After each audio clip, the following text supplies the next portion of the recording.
ओम शांति ही शांति ही शांति हो। मैं अपने विचार आप लोगों के समक्ष प्रस्तुत करता हूँ। आशा है आप लोग ध्यानपूर्वक सुनेंगे। रवि परमात्मा और दिवाकर का नाम है। रवि का मतलब होता है प्रकाश करने वाला। परमपिता परमात्मा का नाम भी रवि है और दिवाकर है, जो अपने दिव्य प्रकाश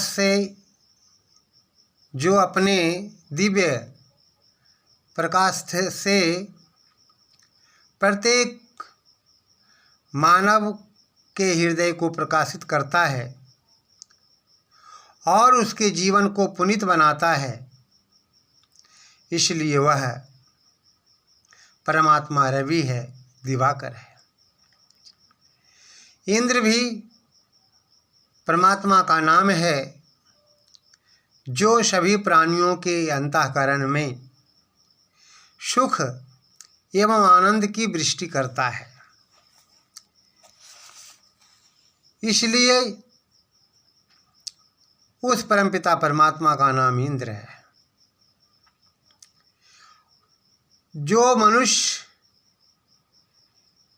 वेदों के पथ पर चलता है और अपना कल्याण करता है, दूसरों का परोपकार करता है, अमृत की वर्षा करता है, वह इंद्र है।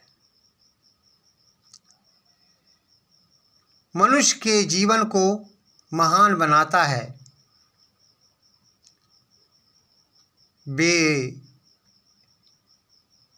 वेद पथ। सोम भी ईश्वर का नाम है। सोम भी ईश्वर का नाम है, जो सभी मनुष्यों के हृदय में अमृत की वर्षा करता है और उसके जीवन को महान बनाता है। इस प्रकार से रवि जमा इंद्र जमा सोम, तीनों को योग करने पर रविंद्र सोम होता है। इससे ज्ञात होता है कि परमात्मा का नाम रविंद्र सोम भी है। यह परमपिता परमात्मा का गौणिक नाम है और परमात्मा का मुख्य नाम ओम है। जो मनुष्य ओम की उपासना करता है, उसका कल्याण हो जाता है।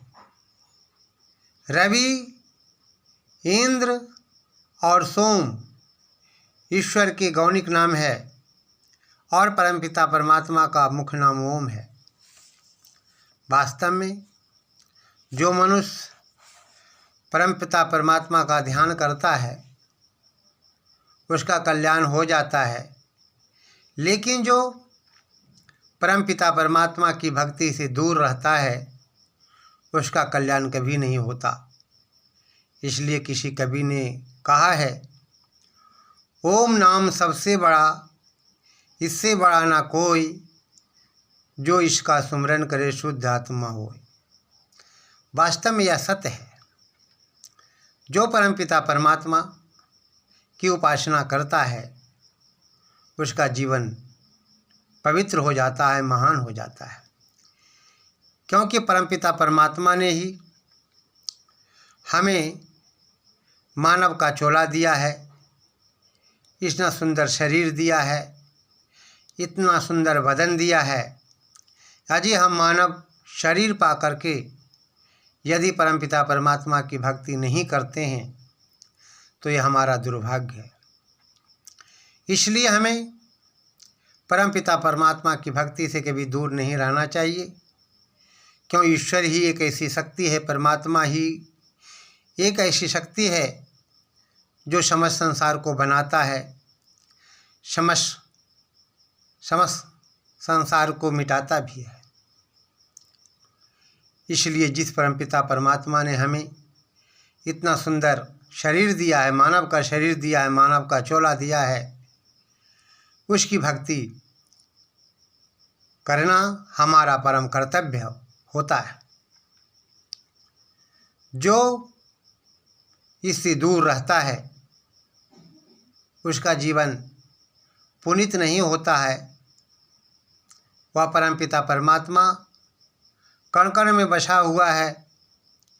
जो मनुष्य ईश्वर की आराधना करता है, उपासना करता है, उसका ध्यान लगाता है, उसका जीवन पवित्र हो जाता है। वो परमपिता परमात्मा है कैसा? हर जगह व्यापक है, इसलिए परमपिता परमात्मा का नाम व्यापक भी है। एक सुक्ति है, दो पद के रूप में है। वो परमपिता परमात्मा कैसा है? मेहंदी की पत्ती में लाली है पर नज़र आती नहीं। मेहंदी की पत्ती में लाली है पर नज़र आती नहीं। है हवा आकाश में पर वो दिखलाती नहीं। जिस तरह अग्नि का शोला संग में मौजूद है, उस तरह हर कण कण में परमात्मा मौजूद है। कहने का आशय यह है कि मेहंदी की पत्ती में लाली होती है लेकिन नज़र आती नहीं। जब हम मेहंदी की पत्तियों को किसी पत्थर पे, सिलोटी पे रगड़ते हैं और फिर पीसी हुई पत्तियों को, अर्थात पीसी हुई पत्तियों को जब हम अंगुली पे लगाते हैं और जब पत्तियां हट जाती है तो फिर कहना ही क्या है।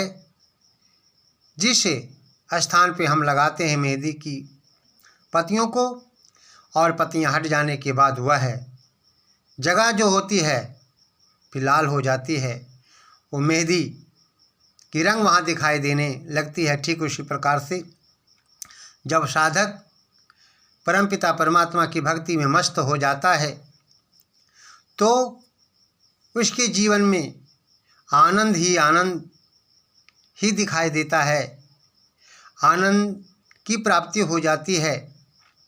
जिस प्रकार से नदियों के किनारे बैठने से, समुद्र के किनारे बैठने से हमें शीतलता प्राप्त होती है, अग्नि के पास बैठने से हमें उष्णता और गर्मी प्राप्त होती है, ठीक उसी प्रकार से परमपिता परमात्मा की गोद में जब हम बैठ जाते हैं तो वह परमपिता परमात्मा जैसा कि शास्त्रों का कथन है निराकार है, वह अनुभव से हमें प्राप्त होता है। जब हम फूल को सूंघते हैं तो फूल की खुशबू को नाश का पता लगा लेता है, लेकिन यदि ये पूछा जाए कि वो खुशबू कैसी है, हरी है, भूरी है, लाल है, काली है, तो नाशिका नहीं बता सकती, क्योंकि वो केवल खुशबू कैसी है ये बता सकती है कि अच्छी है या खराब है। तो कहने का मतलब ये है कि वास्तव में ठीक उसी प्रकार से परमपिता परमात्मा है। जब हम परमपिता परमात्मा को याद करते हैं, स्मरण करते हैं, जब हमारी बाह्य आँखें बंद हो जाती है तो अंतः चक्षु खुल जाता है और उस अंतः चक्षु के माध्यम से अंतः नेत्र के माध्यम से जो है वो परमपिता परमात्मा हमें आनंद की अनुभूति के रूप में दिखाई देता है। जब हम दूध पीते हैं तो हमें स्वाद में अच्छा लगता है, जब हम मिठाई खाते हैं तो मीठापन हमें अच्छा लगता है, लेकिन यदि जिह्वा से ये पूछे कोई कि मिठाई कैसी है तो हरी है, भूरी है, नीली है, काली है, तो बता नहीं सकता है। तो कहने का आशय यह है ठीक उसी प्रकार से ईश्वर का स्वरूप है जिसका मुख नाम ओम है, और जो वास्तव में ओम की भक्ति करता है उसका कल्याण हो जाता है। ओम परमात्मा का मुख नाम है। इसके गौणिक नाम अनेक हैं। इंद्र हैं, सोम है, रवि है। यदि हम रवि प्लस इंद्र प्लस सोम को तीनों को मिला देते हैं तो परमपिता परमात्मा का नाम भी रविंद्र सोम हो जाता है। और गणेश भी परमात्मा का नाम है, प्रजापति भी परमात्मा का नाम है, जल भी परमात्मा का नाम है। इसलिए स्वामी दयानंद सरस्वती ने आर्य उद्देश्य रत्नमाला में परमपिता परमात्मा के जो है 108 नाम गिनाए हैं। पृथ्वी भी परमात्मा का नाम है, आकाश भी परमात्मा का नाम है, सूरज भी परमात्मा का नाम है, शशि भी परमात्मा का नाम है। इस प्रकार से और महेंद्र भी परमात्मा का नाम है, राजेंद्र भी परमात्मा का नाम है, वीरेंद्र भी परमात्मा का नाम है, कामेश्वर भी परमात्मा का नाम है, उपेंद्र भी परमात्मा का नाम है, तो मनोज भी परमात्मा का नाम है, योगेंद्र भी परमात्मा का नाम है। तो कहने का आशय ये है कि वास्तव में परमपिता परमात्मा का के अनेक नाम है। उपेंद्र क्या है? जो इंद्र अपने समीप में ले आता था उपेंद्र है। जो सभी राज्यों पे राज करता है जिसे हम राजा कहते हैं, लेकिन जो संपूर्ण संसार पे राज कर रहा है, जिसका अधिकार है, शासन है, उसे हम राजेंद्र कहते हैं। जो इंद्रों में भी महान है, इंद्रों भी महान है, उसे हम महेंद्र कहते हैं। और जो योगियों में भी सबसे उच्च शिखर का योगी है, उसे हम योगेंद्र कहते हैं। तो कहने का आशय यह है कि वास्तव में परमपिता परमात्मा के ये सब नाम है। दशरथ भी परमात्मा के नाम है। और एक तरह से तो दशरथ जो राम के पिताजी थे, लेकिन दशरथ को भी हम परमपिता परमात्मा का नाम मानते हैं। तो कहने का आज हम ये कहना चाहते हैं कि वास्तव में परमात्मा का इस प्रकार से अनेक नाम है। देखिए, राधे राधे हम लोग कहते हैं और राधा भी कहते हैं। राधे भी जो है परमपिता परमात्मा का नाम है।